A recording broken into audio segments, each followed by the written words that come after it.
Hey, what's going on, everybody? Welcome back to the channel, Pigskin Addicts.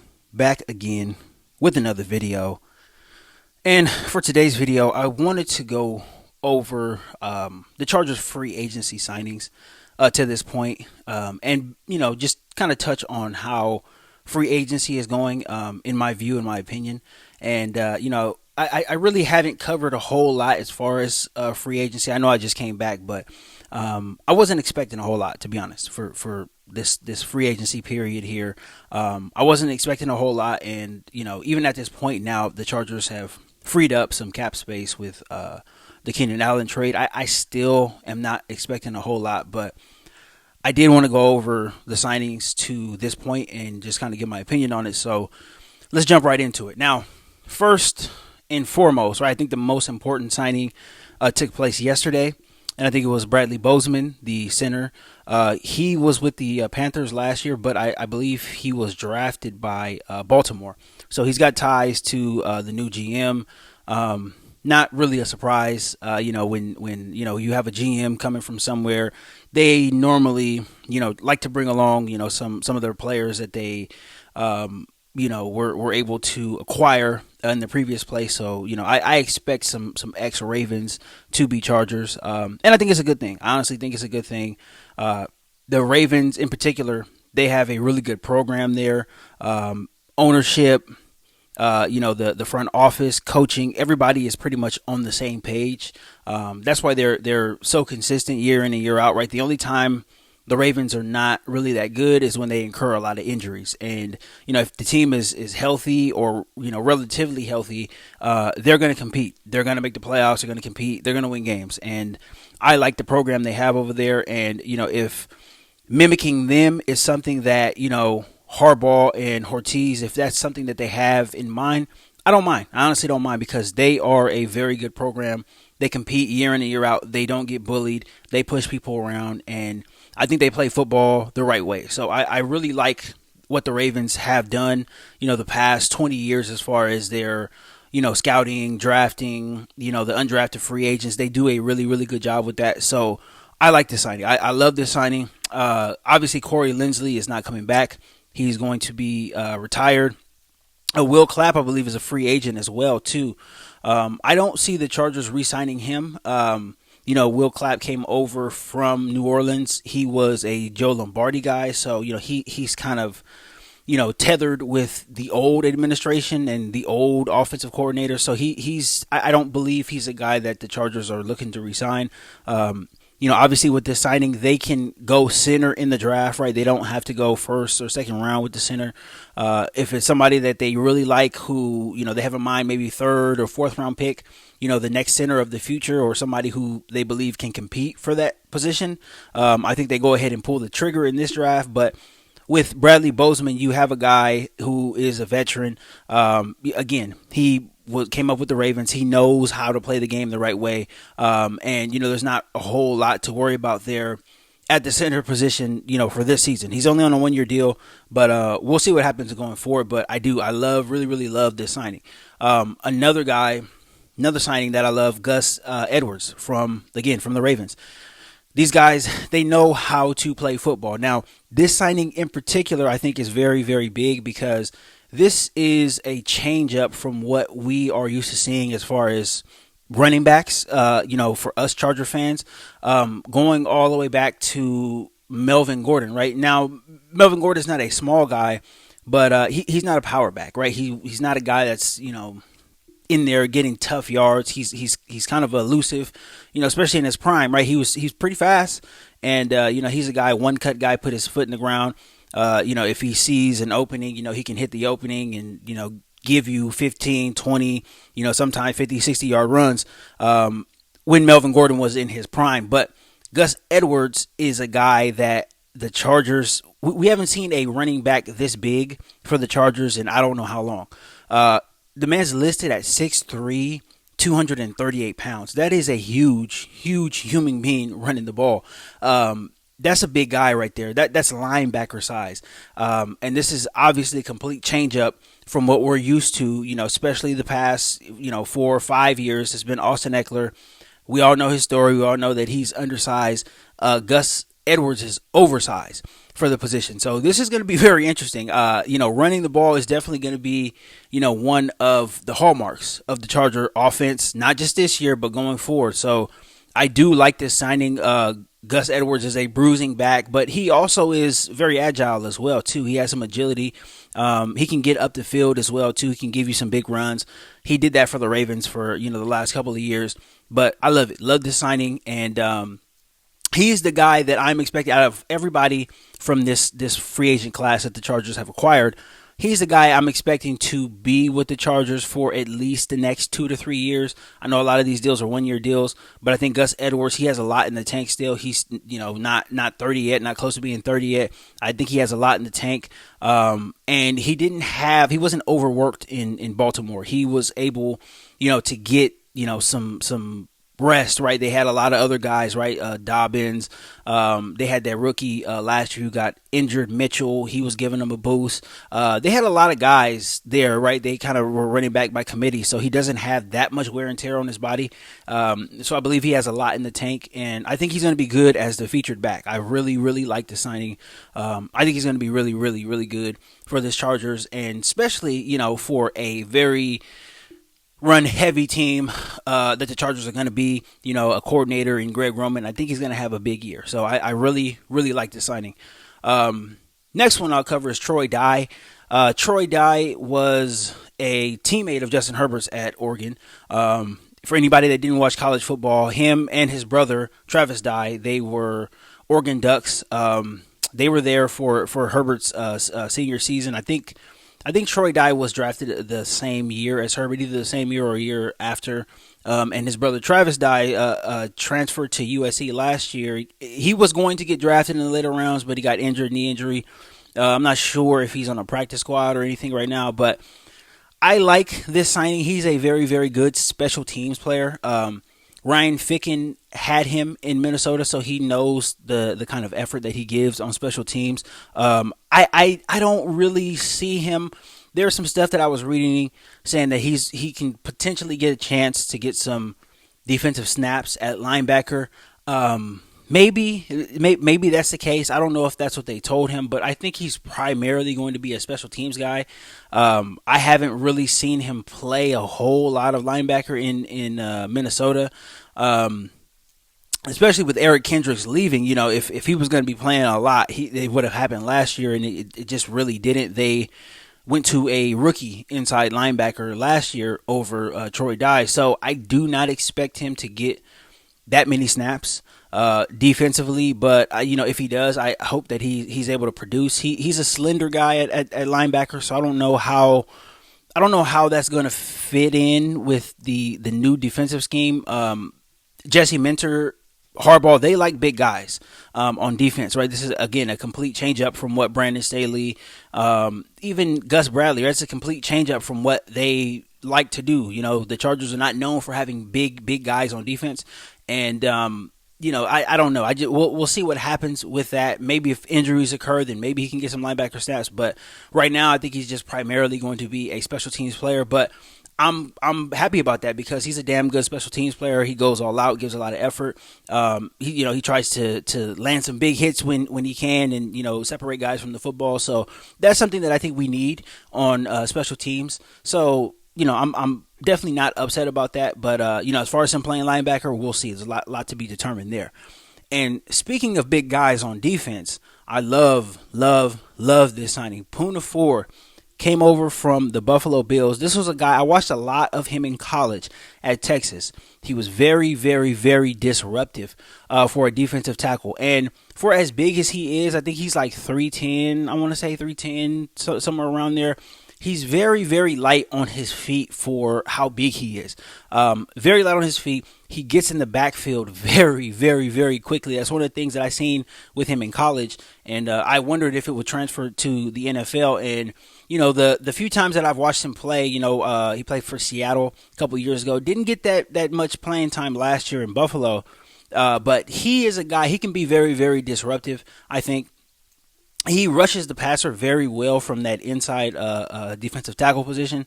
That's something that I think is very, very valuable for the Chargers. That we haven't really had that in a long time. So I'm looking forward to him making some plays in this defense. And I think, he's one of the guys I think Jesse Minter will know how to use, especially coming from that Baltimore system, being able to run that Baltimore defensive system. He's going to have some flashes this year. I really think so. He's on a 1-year deal. But I think this is a prove-it deal for him. I think this time next year, hopefully the Chargers are able to re-sign him. But I think he might get some big money somewhere if he has the type of year that I think he can have in this defense. I think he's going to flash. He's going to flash. He is a flash player. When you see him, when he's in the right defensive system, when he has the right guys around him, he flashes. He really does.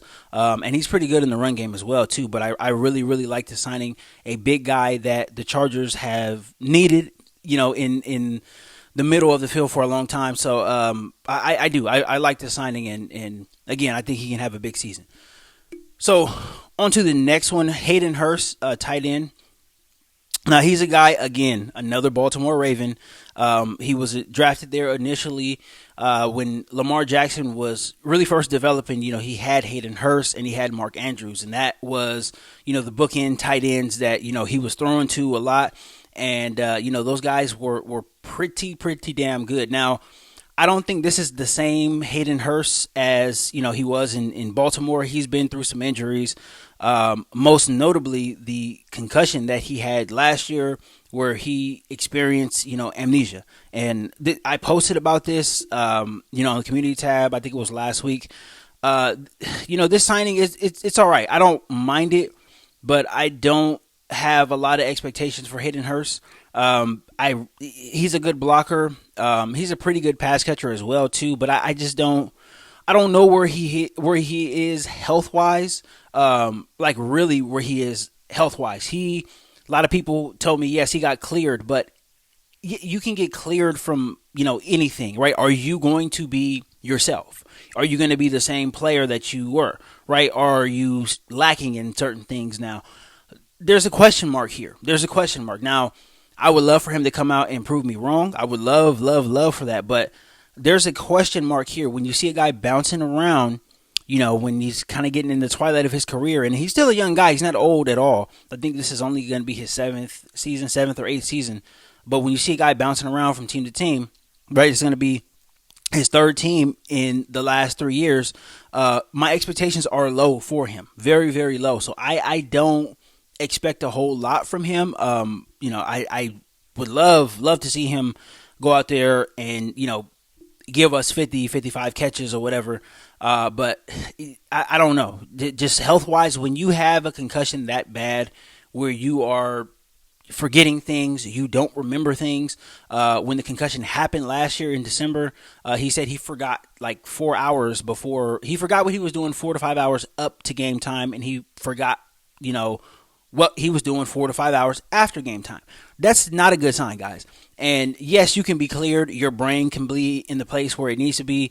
Everything can look good, but the damage could be, residual. We don't know. We don't know this. So I am reserving judgment a little bit for Hayden Hurst. Again, I'm hoping for the best, but I am not expecting a whole lot from him at this point right now. So, we'll just pump the brakes on him, and I'll be able to evaluate him much later on once the season has started. But for right now, I'm questionable, but I'm still going to give him the opportunity to prove me wrong. So, hey, it is what it is on that one.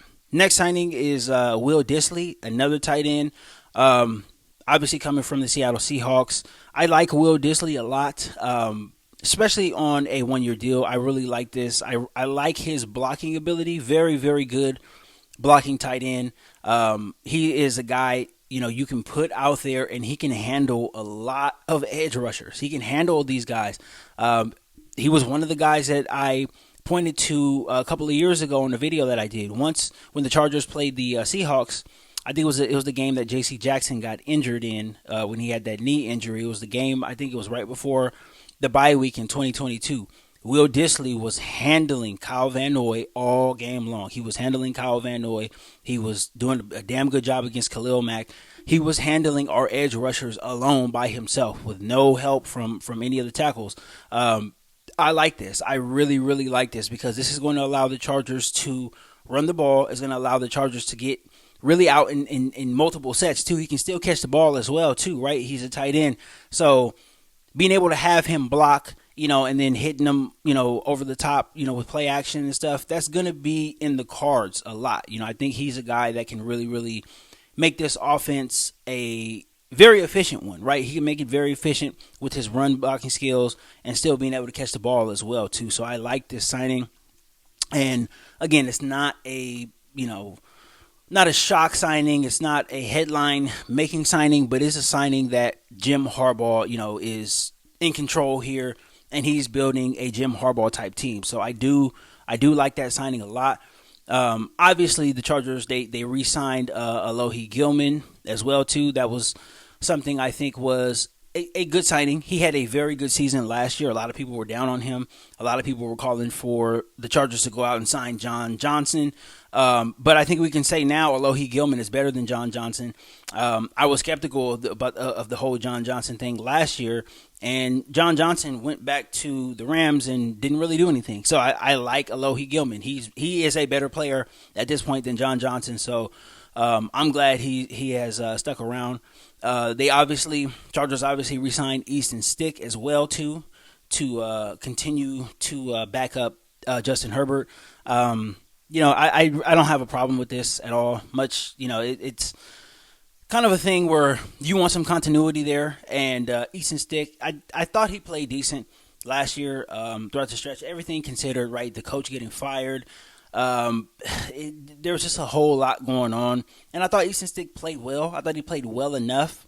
There's obviously still going to be a question with him, regarding can he come in and, play well enough for the Chargers to win a game that they might need to win.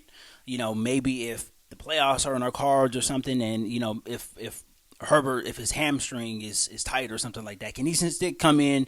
Can he finish up a game? Can he do enough to help us win a game, right? And at this point right now, I would probably say no if I had to bet.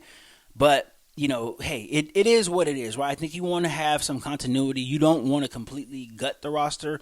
And, he's coming back on a cheap deal. So, it's not breaking the bank or anything like that. I do think down the road, though, I think Jim Harbaugh is going to try to get his own backup in here. Maybe they take somebody in the draft. I don't know. I highly doubt it. Maybe there's an undrafted free agent that he likes. But I think going, down the road, I think the backup position will not be Easton Stick for the long term. I think this is just something to, okay, he's coming in. This is his first season as head coach. Let me get as many guys here that I can, that are familiar with, the surroundings, familiar with the team, organization, and all that stuff. And then once Harbaugh gets comfortable, once, Ortiz gets comfortable, then I think they're going to look for somebody who kind of mimics or resembles Herbert's skills a little more than Easton Stick does. But it is what it is. I think it's a good signing for right now. So overall, this free agency period, again, I was not expecting a whole lot from the Chargers. I wasn't expecting them to really break the bank, bring in any free agents who were going to, cause any stir or cause headlines or stories to be written about them. I wasn't expecting that at all. And overall, from this free agency class right now, these are a lot of guys, I think, that are going to be Chargers for 1 year. I think there's some potential, again, with Gus Edwards. I think, he signed a 2-year deal, but I think he can be around, for 3 years, definitely. But everybody else, I think they're just on prove-it deals, pretty much, on 1-year prove-it deals. These guys are cheap. There's no long-term commitment to them as well. So this is a very, very, advantageous position that the Chargers are in right now with all of the salary cap space and, them planning things out financially for the next year, the next 2 years. They want guys on cheap deals, and these guys were there. So overall, all in all, I think it was a decent class, but, I think they can get better. I think they can make a few more moves here to try to bolster up some positions before the draft, but we'll see what happens. We will see what happens. Overall, again, my expectations are low from this free agency class, and by this time next year, I think we're not talking about any of these guys really. Maybe Gus Edwards, maybe Bozeman. I don't know. We'll see. But overall, yeah, these are just guys who are gonna, have a cup of coffee with us basically, and then they're gonna move on and have careers elsewhere. So I'm not putting too much stock into this class. Again, I think these guys are good players, but I'm not putting too much stock into it. The Chargers are kind of in a rebuild mode now. So these guys are going to fill a position. They're going to play well or not play well, and then they're going to move on. So that's basically all I have. That's basically my opinion on this free agency class. That is all I got for this one, guys. Thank you guys so much for all the support. I really, really appreciate it. Shout out to all of the new subscribers. Shout out to all of my old subscribers. Shout out to everybody that's been holding me down. I really, really appreciate you guys. You guys have really, really, really made an impact on me, and you guys are awesome. So thank you so much, and until next time.